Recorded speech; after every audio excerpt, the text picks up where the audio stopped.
ওদের চিটার অনেক আমি এটা একবার বিএমপি যাবে, একবার জাতীয় পার্টি যাবে, একবার এনসিপিতে যাবে। এখন যেই দলে যায় ওই দলে তো থাকতে পারে না। জীবিত শিশুকে জুলাই শহীদ দেখিয়ে মামলা বাণিজ্য করা এনসিপি নেতা শাহজাহান সম্রাটের বিরুদ্ধে বেরিয়ে আসছে একের পর এক চাঞ্চল্যকর তথ্য।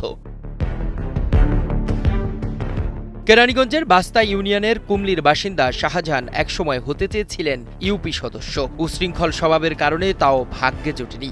স্থানীয় বাসিন্দাদের দাবি ২৪-এর গণঅভ্যুত্থানের পর এই শাহজাহান সম্রাট হঠাৎই হয়ে ওঠেন বৈষম্য বিরোধী নেতা। নতুন বন্দোবস্তের নামে স্থানীয়ভাবে প্রভাব বিস্তারও শুরু করেন তিনি। নানা কৌশলে মামলার ভয় দেখিয়ে অনেকের কাছ থেকে অর্থ হাতিয়ে নেওয়ার অভিযোগ রয়েছে তার বিরুদ্ধে।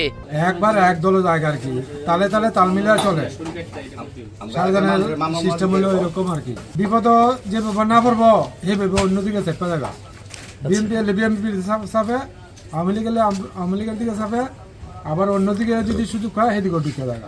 এই শাহজাহানে বিএমপির সময় হ্যাঁ এই পুরাটা রাস্তার টাকা পয়সা খাই আমি সব কিছু যা আছে সম্পূর্ণ বালা বালা মানুষের হয়রানি কইরা বালা বালা মানুষের বিপদে পালাইয়া হ্যাঁ এইসব কাহিনী সম্পূর্ণ করছে। শাহজাহান সম্রাট আমাদের কুমলি গ্রামেরই, ঠিক আছে। ও তো এই বিএমপি করতে এক সময়, এরপরে আওয়ামী লীগ করে, হ্যাঁ তাই চেয়ারম্যানের লোক বিভিন্ন ইয়ের লোক তার পোস্টারিং আছে আছে। এরপরে এখন আবার নতুন এনসিপিতে ঢুকছে শুনলাম। তারপরে ও আমাদেরকে মিথ্যা মামলা দিছে শত শত লোকেরা যারা জীবনের রাজনীতি করে না, হ্যাঁ যারা কিছু লোক আছে বিএনপিও করে, হ্যাঁ হ্যাঁ আওয়ামী লীগের প্রতীক দিয়ে নৌকা মার্কা প্রতীক দিয়ে মেম্বারি করছে, চেয়ারম্যানের লোকে অ্যাটেস্ট করে রাষ্ট্র চেয়ারম্যানের লোকে, হ্যাঁ এখন এই নিরীহ মানুষদের মামলা দিছে বহু লোকেরে যারা জীবনের রাজনীতি করে না, হ্যাঁ বিদেশ থেকে আইছে ছুটিতে ভালো মানুষ, সেই মানুষের মামলা দিছে। বান্ডেল থাকলে প্রতি সেনমানিতে টাকা বাঁচবে। বিকাশ সেনমানি বান্ডেল কিনে জিতুন প্রতি লেনদেনে। স্থানীয় জনপ্রতিনিধির দাবি, রাজনৈতিক আদর্শ বারবার বদলে ক্ষমতার সুযোগ নেওয়া শাহজাহানের প্রতারণার একটি কৌশল। ওদের চিটার অনেক আমি এটা একবার বিএমপি যাবে, একবার জাতীয় পার্টি যাবে, একবার এনসিপিতে যাবে। এখন যেই দলে যায় ওই দলে তো থাকতে পারে না। ওই দলেতে চিটারি বাট্টাই করে অন্য দল ধরে ওর ব্যবসা এটা। এখন এমসিপিতে আছে ওর ব্যবসা, ওই মানুষ মামলা দিয়েছে, 2 দিন পরে এমসিপিতে থাকবো না। এলাকার একটা লোক দেখা পারে না।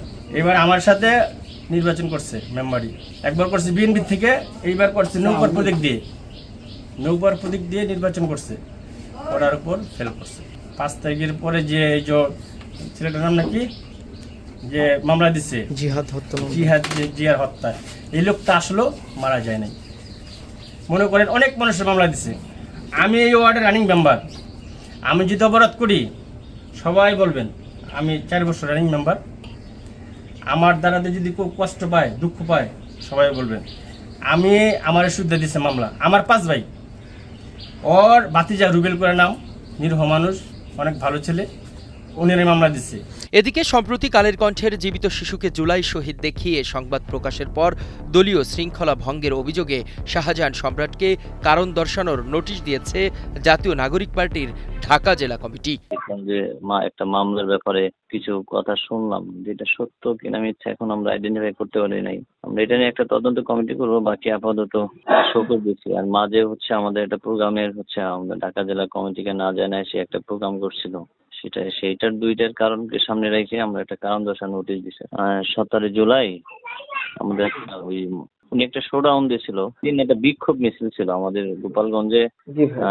পদ্ধতিতে হামলা হওয়ার কারণে বিক্ষোভ মিছিল, কিন্তু ওইটা উনি নিজে একটা শোডাউন দিয়েছে, যেটা আমাদের কাছে দৃষ্টিকট হয়েছে, মনে হয়েছে যে এটা আমাদের সেন্ট্রাল জেলা কমিটিকে জানায়ও নাই, যেটা অবহিত ওইভাবে করে নাই, যার কারণ আমাদের কারণ দর্শনের নোটিশ। আর একটা ইতিমধ্যে দেখলাম যে একটা মামলা নিয়ে, কিন্তু মামলার কথাটা এখন আমরা অস্পষ্ট মনে হচ্ছে যে মামলার একটা শহীদ হইলে তার বাপরে কিভাবে কনভিন্স করে, সেই ক্ষেত্রে আমরা একটা তদন্ত কমিটি করব। শাহজাহান সম্রাট বর্তমানে জাতীয় নাগরিক পার্টির ঢাকা জেলা কমিটির সদস্য।